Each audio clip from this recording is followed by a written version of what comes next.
Hello friends, let's continue our subject thermodynamics, unit number 3, ideal gases and processes. Example number 1.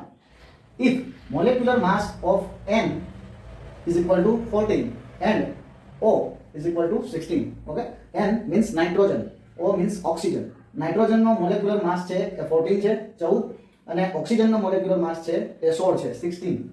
Then find value of gas characteristic constant R, okay? Then find value of gas characteristic constant R for NO2 gas. Okay, for NO2 gas. NO2 gas માટે વાયુના લાક્ષણિક અચળાંક R ની કિંમત મેળવો. Okay, હવે R ની કિંમત મેળવવા માટે આપણી પાસે જે આપણે ઇક્વેશન જાણીએ છીએ એ ઇક્વેશન મુજબ R ની કિંમત મેળવવા માટે R Cp Cv, R Cp Cv સિવાય બીજું ઇક્વેશન Pv mRT, તેના પરથી પણ R મેળવી શકાય જો બાકીની બધી ડેટા છે આપેલો હોય તો. એ સિવાય બીજું equation RU universal gas constant RU R into m. Okay, so આવા જુદા જુદા ઇક્વેશન્સ આપણી પાસે છે, એમાંથી કયું ઇક્વેશન અહીંયા આપણે વાપરીશું? તો એના માટે સૌપ્રથમ તમારી પાસે શું વેલ્યુ આપેલી છે તો કે તમને મોલેક્યુલર માસ આપેલું છે. તો મોલેક્યુલર માસ વાળું જે ઇક્વેશન છે આપણું મોલેક્યુલર માસ વાળું જે ઇક્વેશન છે example number 1 solution. Okay, molecular mass વાળું જે આપણું ઇક્વેશન છે okay universal constant universal gas constant RU is equal to R into m.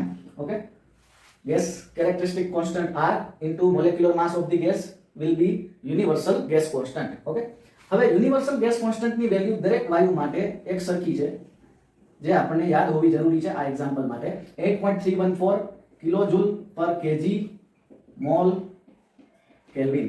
આ વેલ્યુ તમામ ગેસીસ માટે એક સરખી છે એ આપણે જાણતા હોવા જરૂરી છે. Now you can see molecular mass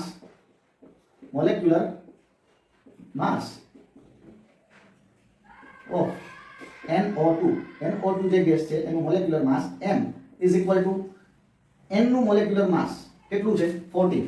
so 14 into number of nitrogen atoms you can see n1. Then oxygen, molecular mass of oxygen 16 into 2 atoms of oxygen. Okay, N1O2. So 14 into 1 plus 16 into 2. So it will be 14 plus 32. So 32 plus 14 is equal to 46. So molecular mass of NO2 gas will be 46. Now from here R is equal to RU divided by M. R is equal to RU divided by M. RU, we know that universal gas constant for all gases 8.314 kilojoule per kg mole Kelvin divided by molecular mass of given gas NO2 is 46.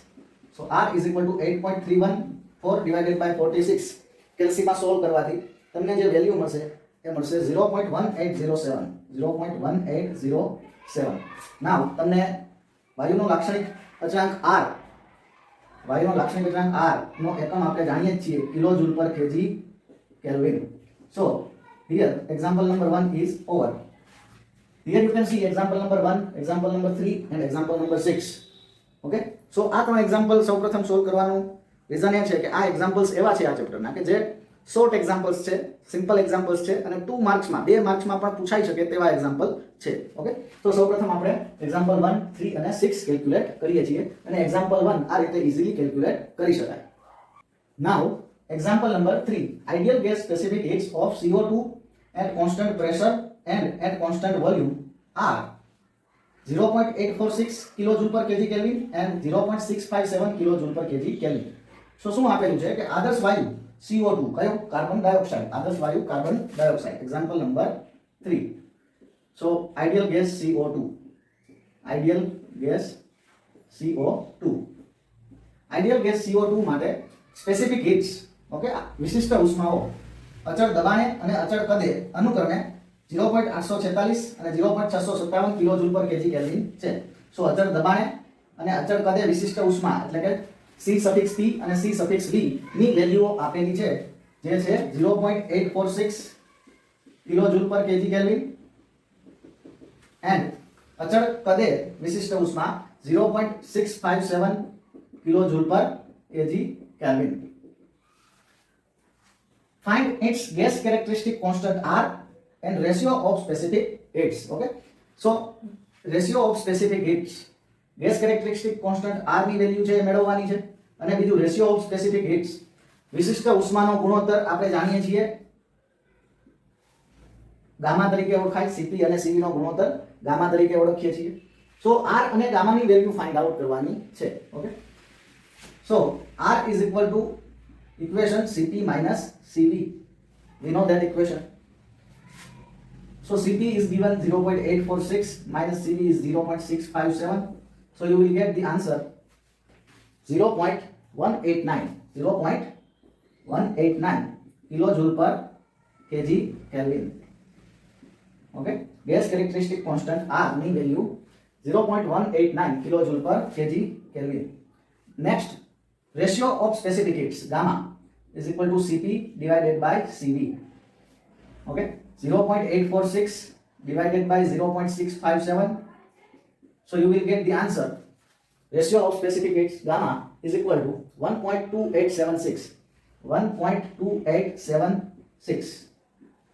So here example number 3 is over.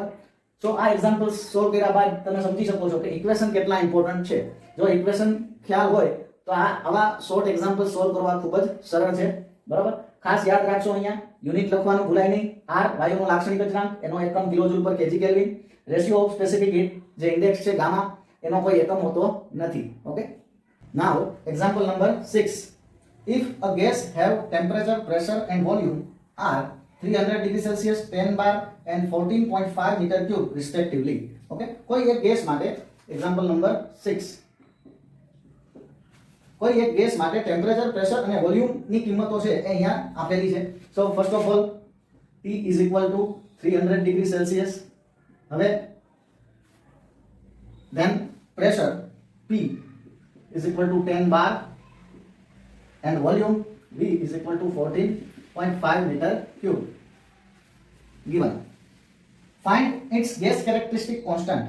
Okay, find its gas characteristic constant means R. Okay, if its mass is 30 kg, mass of gas is also given 30 kg. Okay, so temperature T, pressure P, volume V and M, mass M given, and we want to find gas characteristic constant R. Okay, so જે data આપેલો છે એના ઉપરથી easily ખબર પડી જાય કે gas characteristic ઇક્વેશનનો ઉપયોગ અહીંયા થશે. Gas characteristic equation PV = mRT. Okay, અહીંયા તમે જોઈ શકો છો પ્રેશર P, વોલ્યુમ V, માસ M અને T, ટેમ્પરેચર, તમામ વેલ્યુ આપેલી છે. R ફક્ત એક જ નથી. અહીંયાથી R ને સૂત્રનો કરતા બનાવીએ તો R = શું થશે? M અને T જે છે અહીંયા PV ના ડિવિઝનમાં જશે. So R = P * V / M * T. Okay, so ફક્ત અહીંયા ઈઝીલી આ ઇક્વેશનમાં વેલ્યુ મૂકવાથી, પ્રેશર, વોલ્યુમ, માસ અને ટેમ્પરેચરની વેલ્યુ મૂકવાથી જે ગેસ કેરેક્ટરિસ્ટિક કોન્સ્ટન્ટ R છે એની વેલ્યુ ઈઝીલી મળી જશે. ઓકે, પરંતુ ખાસ યાદ રાખજો કે આ ઇક્વેશનમાં આપણે આ ઇક્વેશન જ્યારે ડિરાઈવ કર્યું ત્યારે લાસ્ટમાં શું લખવું એ મેં કીધેલું કે આ ઇક્વેશનમાં પ્રેશર P શું છે? Absolute pressure in kilo newton પર metre square, volume V in metre cube, mass of gas M in KG, gas characteristic constant R in kilojoule પર KG kelvin and temperature T, absolute temperature T in kelvin. So જે data આપેલો છે એને proper યુનિટમાં convert કરવો ખાસ જરૂરી છે. Okay, so temperature is given in 300 degree Celsius. So plus 273, 300 temperature Celsius અને કેલ્વિન વચ્ચેનો રિલેશન આપણે જાણીએ છીએ. Kelvin = Celsius plus 273. સો સેલ્સિયસમાંથી કેલ્વિનમાં કન્વર્ટ કરવા માટે 273 શું કરવા પડશે? એડ કરવા પડશે. સો 300 + 273, so you will get 573 Kelvin. 573 Kelvin. Then 10 bar. બાર ને સૌપ્રથમ તો આપણે અહીંયા કન્વર્ટ કરવાનું છે કિલો ન્યૂટન પર મીટર સ્ક્વેરમાં. We know the relation 1 bar = 10⁵ newton પર મીટર સ્ક્વેર. બટ ન્યૂટનને ફરીથી કિલો ન્યૂટનમાં કન્વર્ટ કરવા માટે શું કરવું પડશે? 10⁻³ વડે ડિવાઈડ કરવું પડશે. તો 10⁻³ વડે જો આપણે ડિવાઈડ કરીએ તો આ ન્યૂટન છે કિલો ન્યૂટનમાં કન્વર્ટ થઈ જાય. હવે 10⁵ ડિવાઇડેડ બાય 10⁻³ એટલે ઘાતની શું થશે? બાદબાકી. એટલે 10⁵ - 3 એટલે શું વધશે? 10⁻². 10 raised to 2 kilonewton per meter square. Okay, so 1 bar is equal to 10 raised to 2 kilonewton per meter square. તો એનો અર્થ એવો થાય કે બાર માંથી પ્રેશરને કિલોન્યુટન પર મીટર સ્ક્વેરમાં કન્વર્ટ કરવા માટે 10 raised to 2 વડે એટલે કે 100 વડે મલ્ટીપ્લાય કરવું પડશે, 100 વડે મલ્ટીપ્લાય કરવું પડશે. સો અહીંયા આ વેલ્યુ થશે 10, જે વેલ્યુ આપેલી છે, into 10 raised to 2 kilonewton per metre square. Okay, volume જે છે એ ઓલરેડી મીટર ક્યુબમાં જ આપેલું છે, માસ જે છે ઓલરેડી કેજીમાં જ આપેલું છે.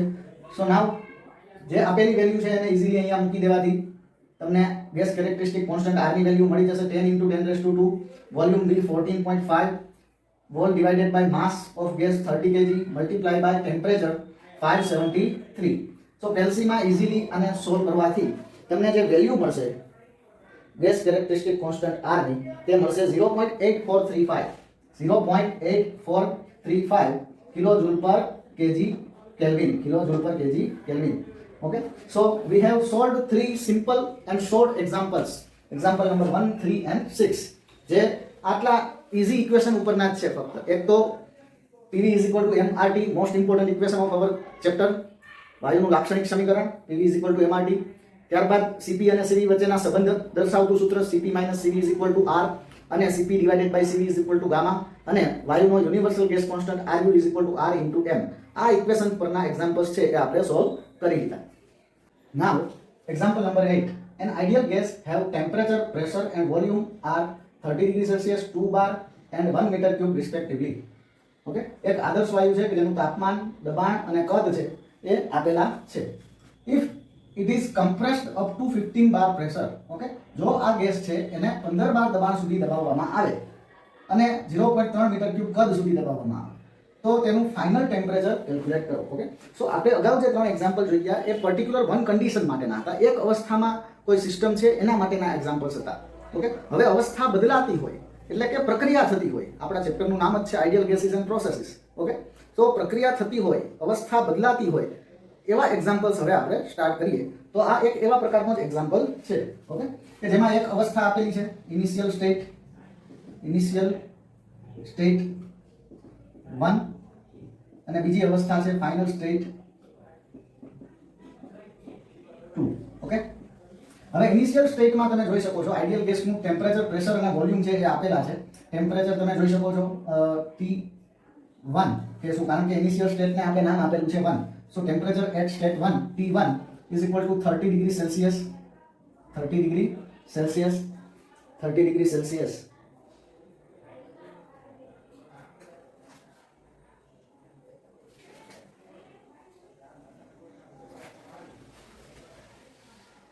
સો કેલ્વિનમાં કન્વર્ટ કરવા માટે આપણે 273 એડ કરશું. 273 એડ કરવાથી કેલ્વિનમાં એની વેલ્યુ મળશે 303 kelvin. Then 2 bar pressure P1 is equal to 2 bar kilonewton per metre સ્ક્વેરમાં કન્વર્ટ કરવા માટે 10 raised to 2 વડે મલ્ટીપ્લાય કરીએ એટલે જે વેલ્યુ છે એ કિલોન્યુટન પર મીટર સ્ક્વેરમાં કન્વર્ટ થઈ જશે. Then volume 1 metre cube, V1 is equal to 1 metre cube. Okay, final state 2. if it is compressed up to 15 bar, so નવું પ્રેશર છે એ આઇડિયલ ગેસનું કેટલું થશે ફાઇનલ સ્ટેટમાં 15 બાર. So 15 into 10 raised to 2 kilonewton per metre square directly હવે આપણે લખી શકીએ. ધેન 0.3 મીટર ક્યુબ વોલ્યુમ, જે નવું કદ છે એ કેટલું થઈ જાય છે 0.3 મીટર ક્યુબ. તો ફાઇનલ ટેમ્પરેચર ગેસનું કેટલું હશે? ઓકે, ફાઇનલ ટેમ્પરેચર ગેસનું કેટલું હશે? હવે કોઈ પણ બે અવસ્થા માટે આપણે વાયુનું લાક્ષણિક સમીકરણ જાણીએ છીએ કે કોઈ પણ બે જુદી જુદી અવસ્થા માટે આપણે વાયુનું લાક્ષણિક સમીકરણ PV/T is equal to constant સ્વરૂપે પણ લખી શકીએ. એટલે કે P into V/T છે એ દરેક અવસ્થા દરમિયાન કેવું જળવાઈ રહેશે? અચળ. એટલે એનો અર્થ બીજી રીતે આપણે કહી શકીએ P1 V1 by T1 is equal to P2 V2 by T2. We know that the equation P1 V1 by T1 is equal to P2 V2 by T2 for each and every processes. Okay, દરેક પ્રક્રિયા માટે આ equation વાપરી શકાય છે. હવે અહીંયાથી આપણે મેળવવું છે T2, તો એને સૂત્રનો કરતા બનાવવા માટે T2 છે એને અહીંયા આપણે લઈ આવીએ, T1 અહીંયા લઈ જઈએ અને P1 છે અહીંયા ડિવિઝનમાં જશે. સો ઇક્વેશન આપણું બનશે T2 is equal to P2 V2 divided by P1 V1 અહીંયા ડિવિઝનમાં જશે, T1 અહીંયાથી અહીંયા મલ્ટીપ્લિકેશનમાં જશે. ઓકે, હવે આ તમામ વેલ્યુઓ જે આપણી પાસે છે એ અહીંયા આપણે લખી દઈએ. P2 ની વેલ્યુ છે 15 into 10 raised to 2 multiply by V2 ની વેલ્યુ છે 0.3. Okay, divided by P1 2 into 10 raised to 2 into V1 છે 1 મીટર ક્યુબ અને અહીંયા મલ્ટિપ્લિકેશનમાં ટેમ્પરેચર T1 છે, તમે જોઈ શકો છો. T1 ની વેલ્યુ છે 303 કેલ્વિન. ઓકે, હવે કેલ્સીમાં સોલ્વ કરવાથી જે ટેમ્પરેચરની વેલ્યુ મળશે એ ટેમ્પરેચરની વેલ્યુ મળશે 681.75. 681.75 કેલ્વિન. Okay, 681.75 kelvin. ઓકે, હવે કદાચ અહીંયા આ એક્ઝામ્પલ આ રીતે ઇઝીલી કેલ્ક્યુલેટ કરી શકાય, અને કદાચ અહીંયા find its final temperature in Celsius એવું કીધેલું હોય તો, કારણ કે જે આન્સર અહીંયા આપણને મળશે એ હંમેશા આ ઇક્વેશનમાં જે ટેમ્પરેચર, પ્રેશર અને વોલ્યુમ જે યુનિટમાં હોય છે એ યુનિટ મુજબ મળશે, એટલે કે હંમેશા કેલ્વિનમાં જ મળશે. હવે અહીંયા એવું કીધું હોય find its final temperature in Celsius. સેલ્સિયસમાં કેટલું? તો જે આન્સર કેલ્વિનમાં આવેલો છે, કેલ્વિનમાંથી સેલ્સિયસમાંથી કેલ્વિનમાં કન્વર્ટ કરવા માટે આપણે 273 એડ કરીએ છીએ. તો કેલ્વિનમાંથી સેલ્સિયસમાં કન્વર્ટ કરવા આ જે વેલ્યુ છે એને એમાંથી 273 માઇનસ કરી દેવાના, એટલે 681.75 માઇનસ 273, તો જે આન્સર આવશે એ સેલ્સિયસમાં આવશે.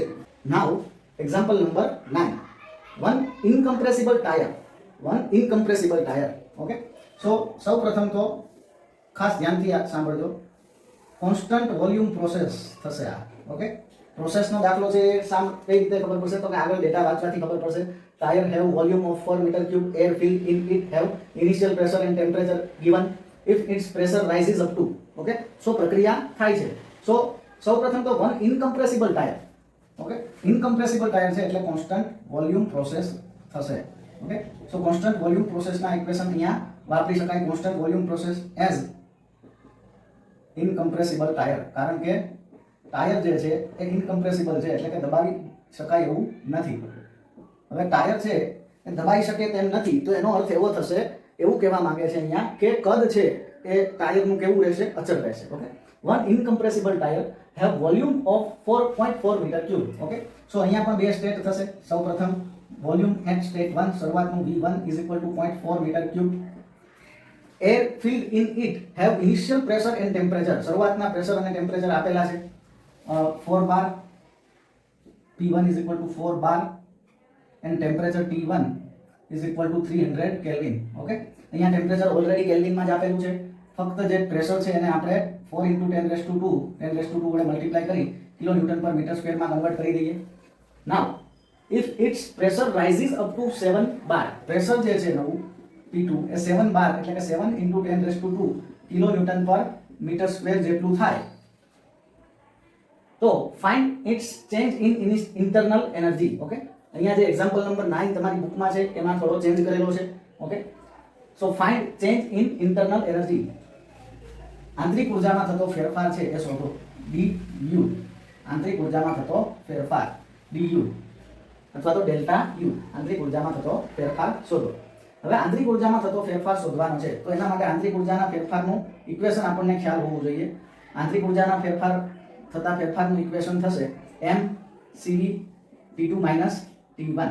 ઓકે, આંતરિક ઉર્જાનો ફેરફાર કીધો હોય કે હીટ ટ્રાન્સફર કીધું હોય. Okay, heat transfer for constant volume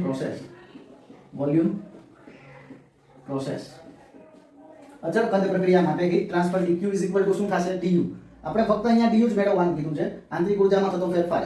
પરંતુ જો તમને હીટ ટ્રાન્સફર મેળવવાનું કીધું હોય તો પણ તમારે શું મેળવવાનું થશે? અહીંયા આંતરિક ઉર્જામાં થતો ફેરફાર જ મેળવવાનો થશે. કાર્ય મેળવવાનું અચળ કદ પ્રક્રિયાના એક્ઝામ્પલમાં પૂછશે નહીં, કારણ કે અચળ કદે કાર્ય છે એ શૂન્ય થશે. ઓકે, કદ અચળ હોય તો કોઈ પણ પ્રકારનું કાર્ય થતું નથી, એ આપણે જોઈ ગયા થિયરી પોર્શનમાં. ઓકે, આંતરિક ઉર્જાના ફેરફાર માટે તમારી પાસે m ની વેલ્યુ હોવી જોઈએ. અચળ કદે વિશિષ્ટ ઉષ્મા એટલે કે CV ની વેલ્યુ હોવી જોઈએ. શરૂઆતનું તાપમાન T1 અને અંતિમ તાપમાન T2 હોવું જોઈએ, કે જેમાંથી આપણી પાસે અત્યારે ફક્ત બે વેલ્યુ છે. એક CV અચળ કદે વિશિષ્ટ ઉષ્મા અહીંયા ડેટામાં આપેલું છે. ઓકે, અને બીજું શરૂઆતનું ટેમ્પરેચર T1 એ અહીંયા આપેલું છે. આપણી પાસે બે વસ્તુ નથી, ખાસ ધ્યાનથી સમજજો. એક માસ ઓફ એર, જે ટાયરની અંદર હવા છે એનું માસ નથી, અને બીજું ટેમ્પરેચર જે છે અંતિમ તાપમાન, એ અંતિમ તાપમાન પણ નથી. તો સૌપ્રથમ આપણે માસ મેળવવા માટે તમારી પાસે તમે અહીંયા જોઈ શકો છો કે ઇનિશિયલ પોઝિશન માટે P1, V1 અને T1 તમામ આપેલા છે. ઓકે, તો સૌપ્રથમ આપણે વાયુનું લાક્ષણિક સમીકરણ શું વાપરશું? અવસ્થા 1 માટે P1 V1 mR T1.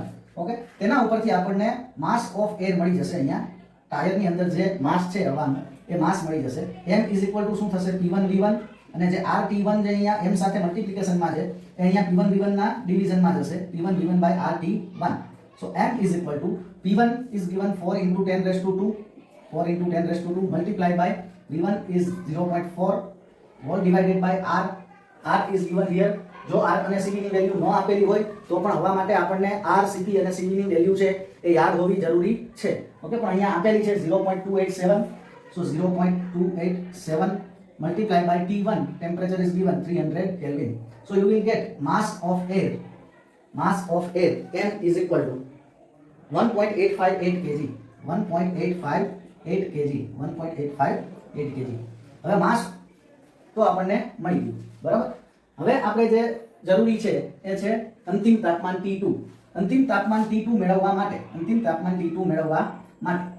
હવે શું કરશું તો કે અહીંયા ખાસ ધ્યાનથી જોશો કે અંતિમ તાપમાન મેળવવા માટે અગાઉનો જે એક્ઝામ્પલ નંબર 1 આપણે કેલ્ક્યુલેટ કરેલો તે મુજબ આપણે દરેક પ્રક્રિયા માટે P1 V1 by T1 is equal to P2 V2 by T2, પરંતુ અહીંયા કોન્સ્ટન્ટ વોલ્યુમ પ્રોસેસ છે. Constant volume process, okay, constant volume process એટલે કે V is equal to constant એટલે કે V1 is equal to શું થાય V2 થાય. તો જે આપણું ઇક્વેશન છે અહીંયા, ઓકે, PVT રિલેશન જેને આપણે કહીએ છીએ, PVT રિલેશન અહીંયા થઈ જશે P1 by T1 is equal to P2 by T2. Okay, P1 by T1 is equal to P2 by T2, કારણ કે V1 V2 સરખા હોવાથી અહીંયા કેન્સલ થઈ જશે. હવે અહીંયાથી T2 ને સૂત્રનો કરતા બનાવીએ તો ઇક્વેશન થશે P2 as it is, P1 અહીંયા ડિવિઝનમાં જશે અને T1 છે અહીંયા P2 સાથે મલ્ટીપ્લિકેશનમાં જશે. So T2 is equal to P2 pressure 7 into 10 raised to 2 multiplied by temperature T1 300 Kelvin divided by P1 pressure 4 into 10 raised to 2. So temperature T2 ની value જે તમને મળશે એ મળશે 525.08 Kelvin. 525.08 Kelvin. T2 is equal to 525.08 Kelvin. હવે આપણી પાસે તમામ વેલ્યુઓ છે. So dq is equal to du. Heat transfer is equal to change in internal energy for constant volume process is equal to mass of gas 1.858 kg. 1.858 kg multiplied by CV. CV is given 0.72 multiplied by T2 525.08. 525.08 અહીંયા મેળવેલું minus 300. Okay, so કેલ્સીમાં solve કરવાથી heat transfer during given process is equal to change in internal energy during given process is equal to જે તમને value મળશે એ મળશે 301.103 kilo joule. Okay, heat transfer અથવા તો change in internal એનર્જીનો value 301.103 kilo joule. Okay, હવે આ વેલ્યુ કેવી છે? પોઝિટિવ. ઓકે, અહીંયા પોઝિટિવ વેલ્યુ છે. જો આંતરિક ઉર્જામાં થતો ફેરફાર છે 301 એ પોઝિટિવ આવે છે તો એનો અર્થ એવો થાય કે જે સિસ્ટમ છે એની આંતરિક ઉર્જામાં શું થાય છે? વધારો. એટલે નીચે તમે લખી શકો છો કે જે ટાયરની અંદર જે હવા છે એ હવાની આંતરિક ઉર્જામાં 301.103 કિલોજૂલ જેટલો વધારો થાય છે. નાઉ example number 12. 1 kg of air at pressure 15 bar absolute and temperature 980 degree Celsius. Okay, if at constant temperature it is expanded up to pressure 2.5 bar. Okay, હવે અહીંયા પર્ટિક્યુલર ડિસ્ક્રાઇબ કરેલું છે ડેટામાં કે if at constant temperature એટલે કે અચળ તાપમાને જે કંઈ પણ પ્રોસેસ થાય છે કરવામાં આવે છે કોન્સ્ટન્ટ ટેમ્પરેચરે પ્રોસેસ કરવામાં આવે છે. સો સૌપ્રથમ આપણે પ્રોસેસનું નામ લખી દઈશું isothermal process, constant temperature process, isothermal process. Okay, example જે છે એ આઇસોથર્મલ પ્રોસેસ એટલે કે temperature T is equal to constant.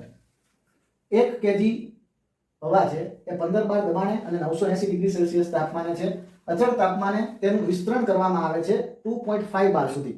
અચળ તાપમાને તેનું 2.5 બાર સુધી દબાણ સુધી વિસ્તરણ કરવામાં આવે છે. તો અંતિમ કદ, અંતિમ તાપમાન અને થયેલું કાર્ય મેળવો. R અને ગામાની વેલ્યુ આપેલી છે. Okay, so first of all જે ડેટા આપેલો છે એ આપણે લખી લઈએ. તો m mass of air 1 kg. Okay, mass of air 1 kg is given. Pressure 15 bar, શરૂઆતનું દબાણ છે 15 બાર. So 15 into 10 raised to 2 kilo newton પર metre square. Okay, temperature T1 જે છે એ કેટલું આપેલું છે? 980 degree Celsius. Okay, so plus 273, 980 plus 273, તો ટેમ્પરેચર T1 છે એ થશે 1253 kelvin. 1253 kelvin. Okay, temperature T1. Then at constant temperature it is expanded up to pressure 2.5 bar. Pressure 2.5 bar. So 2.5 into 10 raised to 2 kilonewton per meter square. Okay, બાર ને directly kilonewton per metre square માં convert કરવા માટે 10 raised to 2 વડે multiply કરવા પડે, ખાસ યાદ રાખશો. બરાબર? તો અંતિમ કદ મેળવો, અંતિમ તાપમાન મેળવો અને થયેલું કાર્ય મેળવો. સો સૌપ્રથમ આપણે અંતિમ કદ મેળવવા માટે અંતિમ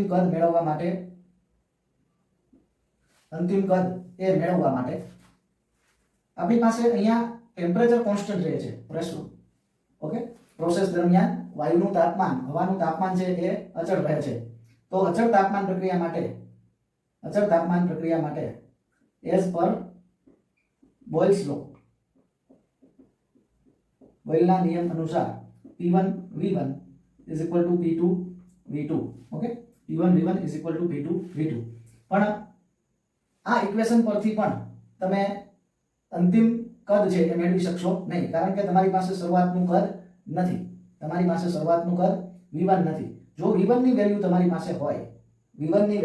પાસે હોય તો તમે આ ઇક્વેશન પરથી જે અંતિમ કદ છે એ મેળવી શકો. P1 અને P2 આપેલા છે. જો V1 ની વેલ્યુ પણ તમારી પાસે હોય તો તમે અંતિમ કદ મેળવી શકો. સો સૌપ્રથમ આપણે V1 ની વેલ્યુ મેળવવી પડશે. V1 ની વેલ્યુ મેળવવા માટે P1 V1 is equal to mR T1. Okay, અહીંયા તમે જોઈ શકો છો P1 T1 ની વેલ્યુ આપેલી છે, m માસ ઓફ એર છે અને r ની વેલ્યુ પણ છે. તો અહીંયાથી આપણને V1 is equal to mR T1. P1 અહીંયા મલ્ટીપ્લિકેશન માં હતું, એ અહીંયા ડિવિઝન માં જશે.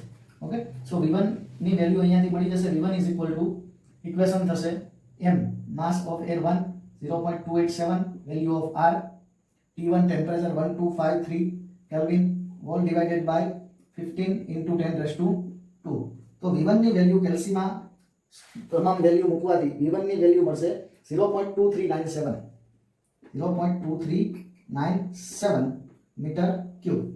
Okay, metre cube. હવે આ વેલ્યુ છે એ અહીંયા મૂકી શકાય અને અહીંયાથી V2 is equal to શું થશે? આ P2 જે અહીંયા મલ્ટીપ્લિકેશન માં છે P1 V1 ના ડિવિઝન માં જશે. P1 V1 by P2, sorry, P1 V1 by P2. So V2 is equal to P1, value of P1 15 into 10 raised to 2 multiplied by V1 0.2397 whole divided by pressure P2 2.5 into 10 raised to 2. So you will get V2 is equal to 1.4382 meter cube. Okay, so final volume you will get 1.4382 meter cube. Final volume you will get 1.4382 meter cube. Now next step, final temperature B. Okay, હવે constant temperature process છે, temperature is equal to constant, so T1 is equal to T2. So final temperature T2 is equal to 1253 Kelvin. You can directly say that, or you can directly write that T2 is equal to T1. So T1 is given 980 degrees Celsius, it means 1253 Kelvin. So T2 is equal to 1253 Kelvin. Now next step, C, work done. Okay, constant temperature માટે work done W is equal to equation P1 V1 ln V2 by V1 or V2 by V1 ની જગ્યાએ આપણે આ ઇક્વેશનમાં P1 V1 is equal to P2 V2 પરથી P1 by P2 પણ લખી શકીએ અને આ ઇક્વેશન આ સ્વરૂપે પણ લખી શકાય P1 V1 ln P1 by P2. Okay, જો અહીંયા તો આપણે V1 અને V2 ની વેલ્યુ મેળવેલી છે. ઓકે, એટલે V1 અને V2 ની વેલ્યુ મેળવી લીધા બાદ આપણે આ ઇક્વેશન પણ વાપરી શકીએ. પરંતુ જો V1 અને V2 મેળવવાનું ન કીધેલું હોય અને આટલો ડેટા આપી અને એવું કીધેલું હોય કે વર્ક ડન મેળવો, તો ફક્ત આટલા ડેટા ઉપરથી પણ આપણે વર્ક ડન મેળવી શકીએ, કારણ કે V2 by V1 ની જગ્યાએ આપણે અચળ તાપમાન પ્રક્રિયા માટે P1 by P2 લખી શકીએ. P1 V1 is equal to P2 V2 પરથી. Okay, P1 V1 is equal to P2 V2 પરથી V2 by V1 ની જગ્યાએ P1 by P2 લખી શકીએ. ઓકે, આ વેલ્યુ લખવા કરતા પ્રેશરની જે વેલ્યુ છે એ લખવી ઈઝી છે. ઓકે, સો તમે આ ઇક્વેશન પણ વાપરી શકો, આ ઇક્વેશન પણ વાપરી શકો. તમે આ ઇક્વેશનમાં V2 અને V1 ની વેલ્યુ પણ અહીંયા લખી શકો. આ રીતે ઇક્વેશન વાપરીને P1 અને P2 ની વેલ્યુ પણ લખી શકો. બરાબર, સો આપણે અત્યારે જે એનું મેઇન ઇક્વેશન આપણે સૌપ્રથમ મેળવેલું p1 v1 ln v2 v1 as it is રાખી અને આપણી પાસે v1 અને v2 ની વેલ્યુ છે એટલે અધરવાઇઝ આપણે આ ઇક્વેશનને અહીંયા p1 v2 માં કન્વર્ટ કરી શકત.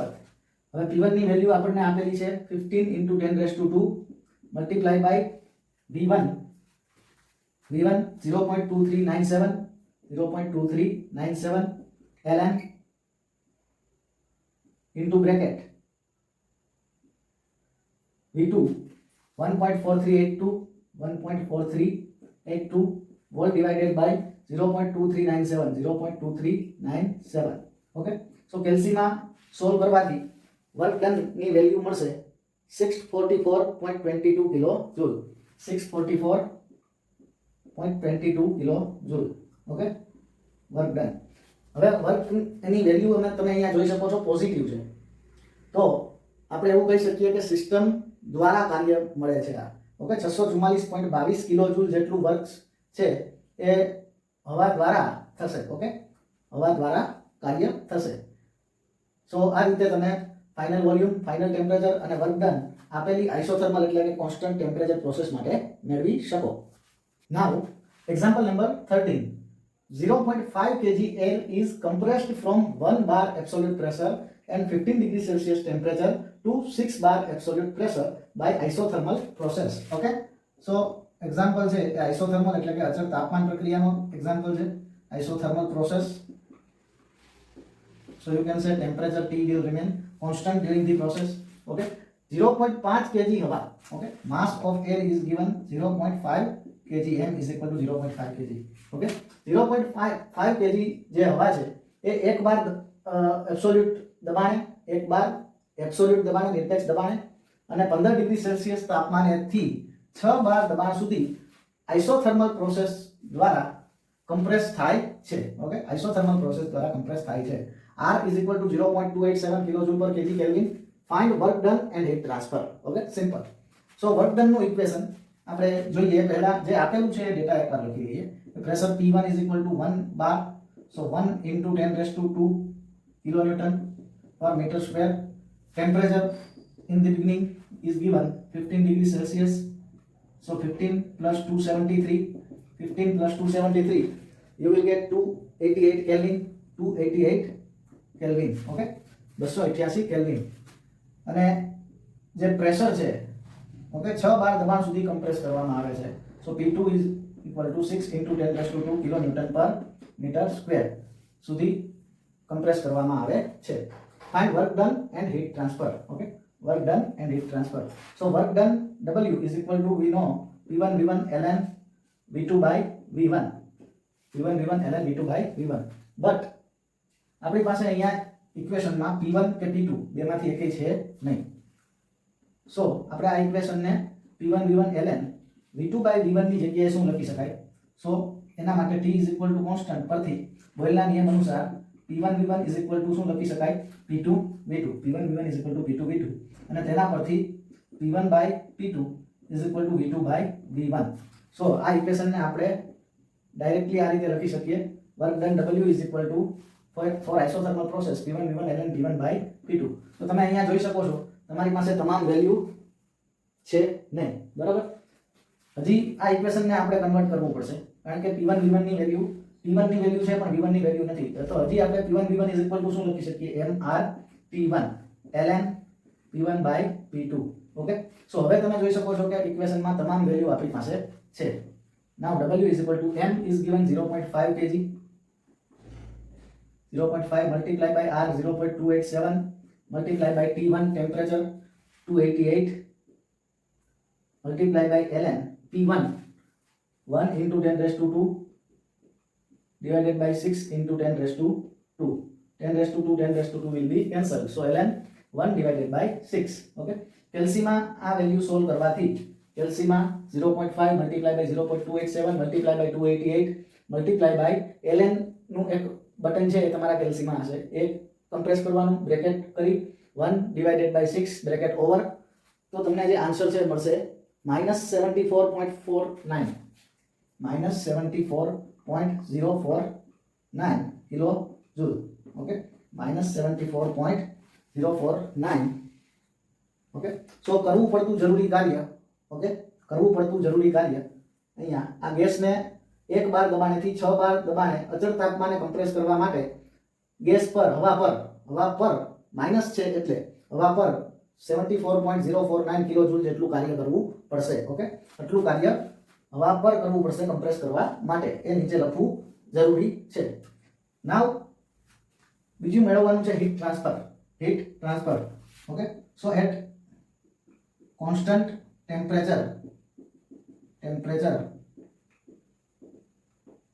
આંતરિક ઉર્જામાં થતો ફેરફાર કેટલો શૂન્ય આંતરિક ઉર્જામાં કોઈ પણ જાતનો ફેરફાર અચળ તાપમાન હોય પ્રક્રિયા દરમિયાન તો સિસ્ટમની આંતરિક ઉર્જામાં કોઈ પણ પ્રકારનો ફેરફાર થતો નથી તો પ્રથમ નિયમ શું છે dq = du + dw તો એના ઉપરથી dq = શું થશે dw કારણ કે du ની વેલ્યુ 0 છે સો dq = શું થાય dw તો એના ઉપરથી ડાયરેક્ટ આપણે લખી શકીએ અહીંયા કે at constant pressure for isothermal process heat transfer dq is equal to dw is equal to -74.049 kilojoule okay -74.049 kilojoule એટલે કે સેમ રહેશે અને અંતમાં dq ની વેલ્યુ જો નેગેટિવ આવે માઈનસ તો તમે શું કહી શકો કે હવામાંથી એટલી હીટ રિજેક્ટ થાય છે ઓકે સો અચળ તાપમાને કમ્પ્રેશન પ્રોસેસ દરમિયાન હવામાંથી 74.049 કિલોજૂલ જેટલી હીટ છે એ વાતાવરણમાં રિજેક્ટ થશે ઓકે સો આ રીતે આપણે આજે જોઈ ગયા એવા સ્મોલ ડિફરન્ટ એક્ઝામ્પલ્સ 2 માર્ક્સમાં પૂછાઈ શકે તેવા અને 2 પ્રક્રિયા માટેના એક્ઝામ્પલ્સ પણ આપણે જોઈ ગયા 2 અચળ કદ પ્રક્રિયાના એક્ઝામ્પલ અને 2 અચળ તાપમાન પ્રક્રિયાના એક્ઝામ્પલ નેક્સ્ટ લેક્ચરમાં આપણે અચળ દબાણ પ્રક્રિયા આઇસેન્ટ્રોપિક પ્રક્રિયા અને પોલિટ્રોપિક પ્રક્રિયાઓ જેવી પ્રક્રિયાઓના એક્ઝામ્પલ્સ સોલ્વ કરીશું